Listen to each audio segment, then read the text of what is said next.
Hola amigos, ¿cómo estás? Greetings from Puerto Rico.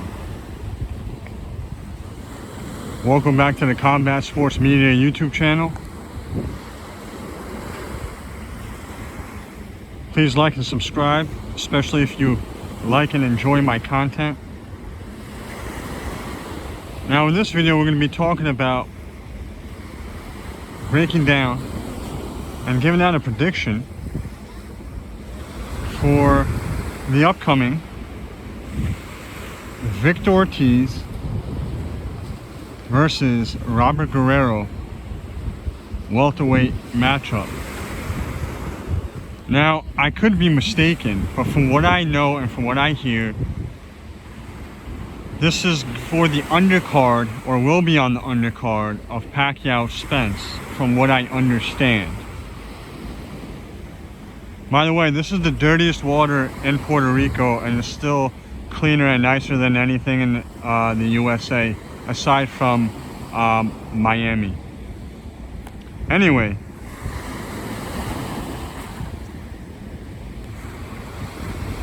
Victor Ortiz, back in 2009, was kind of like where Ryan Garcia is today, but probably even more hyped up. Because see, Victor was basically the hottest prospect in the sport in 2009, and at that point in time he was already a legitimate contender in the 140-pound division.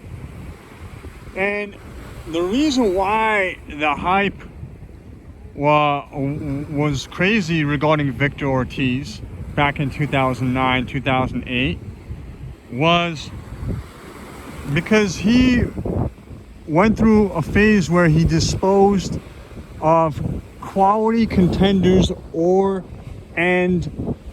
ex-world champions with quite ease, or seemingly quite ease. Guys like, he dispatched of Carlos Mossa pretty easily, and he got rid of Mike Arnudis in 2 rounds, which was never heard of before that point. At the time, Arnudis was a 140-pound contender who had been on HBO several times in competitive and good fights. So basically what I'm trying to say is Victor Ortiz at that age and at that time was showcasing Oscar De La Hoya-like skills, offensive skills, along with devastating knockout power.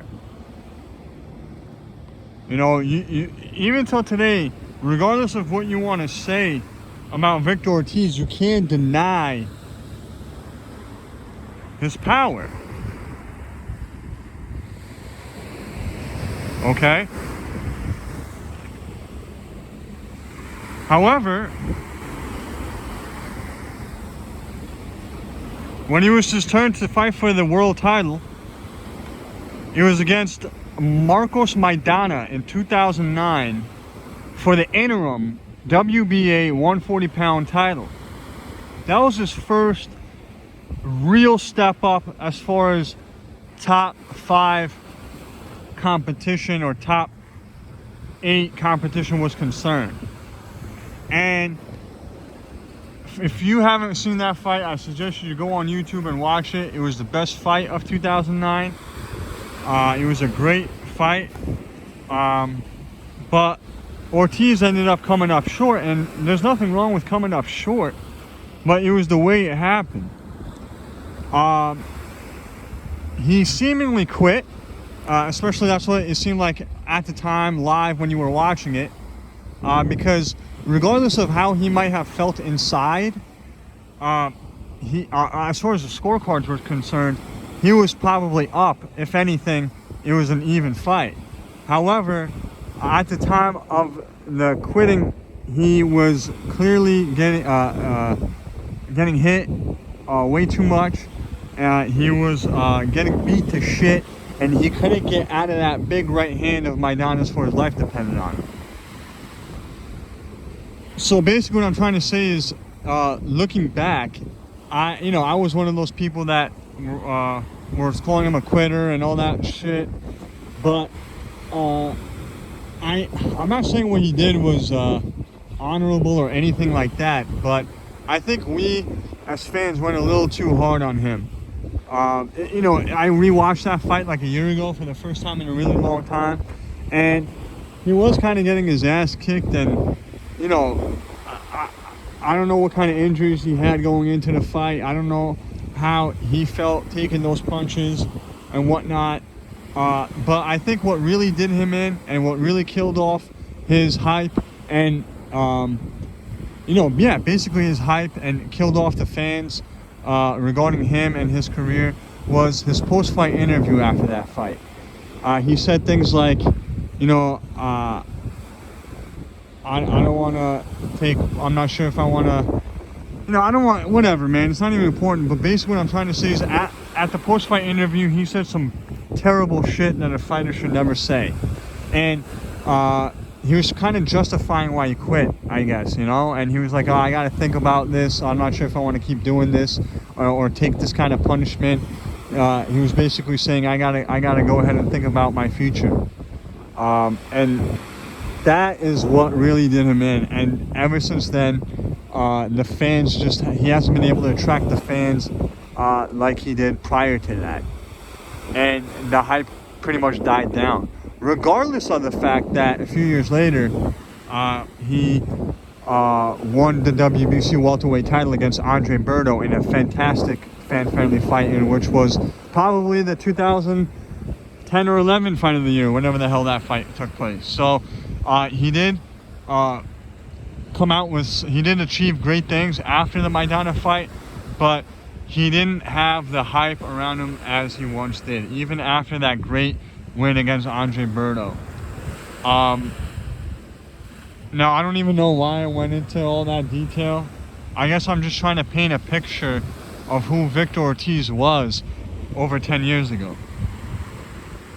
He was like exactly where Ryan Garcia is now, where Virgil Ortiz is now, but he had even more hype around him, and he had even more fanfare around him, and he had even the media liked them even more. That's how it was. And let's go into some of his physical attributes. He's about 5'8", 5'9", very, very powerful build, very good punching power, especially in that left hand. He's a southpaw, and he's got good hand speed as well, but his shortcomings are in his defense and especially in his heart. Now, heart is maybe the wrong word to use, but he's not as deep as some other fighters, let's just say. He's obviously a tough guy. We're talking about a professional fighter, but compared to other professional fighters, he is probably below average in that specific department. Otherwise, he has everything a fighter could ask for. He's got the athleticism. He's got great offensive skills. He's a southpaw. He's got true one-punch knockout power. So he has pretty much almost everything a fighter would want or can ask for. He's just not mentally the toughest guy, especially when you compare him to other fighters. Now, Robert Guerrero is not nearly as talented, in my opinion, as Victor Ortiz. Robert Guerrero, he made some good money in his career. He had a great career. He was a former IBF 130-pound champion, former IBF 135-pound champion. I'm sorry.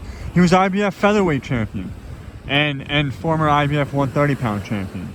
All the other belts he won after that were interim titles and shit like that.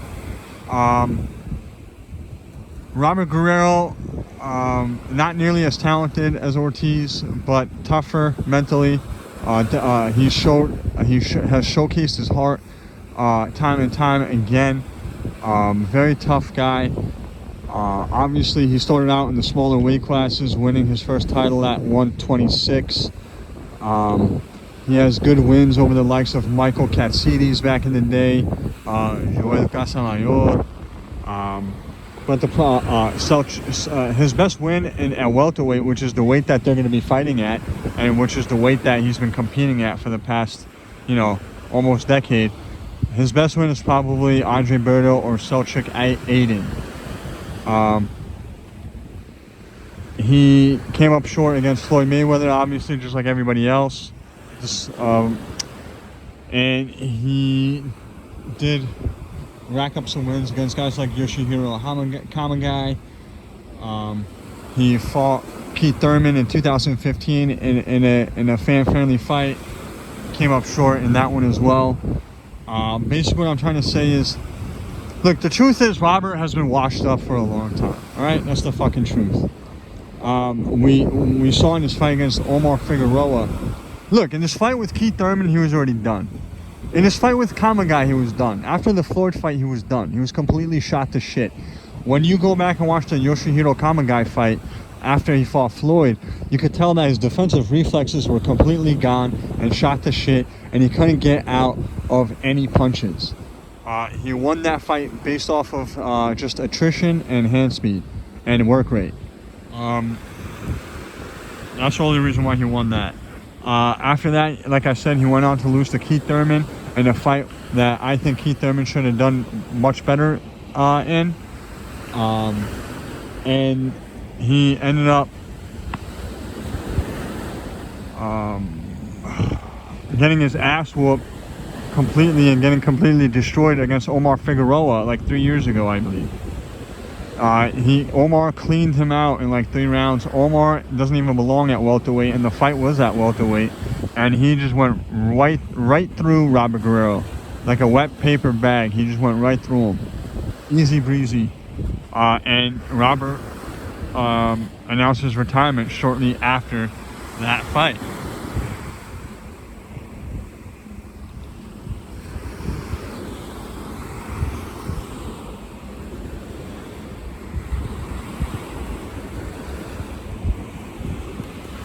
He also went on to lose against a random Argentinian guy who was supposed to be a tune-up. But he is coming off of a 2-fight win streak. He's about maybe 5'7" in height. Like I said, former featherweight.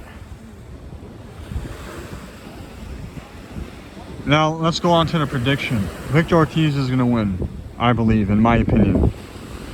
Look, you never ever know what's going to happen in a Victor Ortiz fight. That's why I personally don't recommend anybody putting any money down on any Victor Ortiz fight, because he's such an up and down fighter.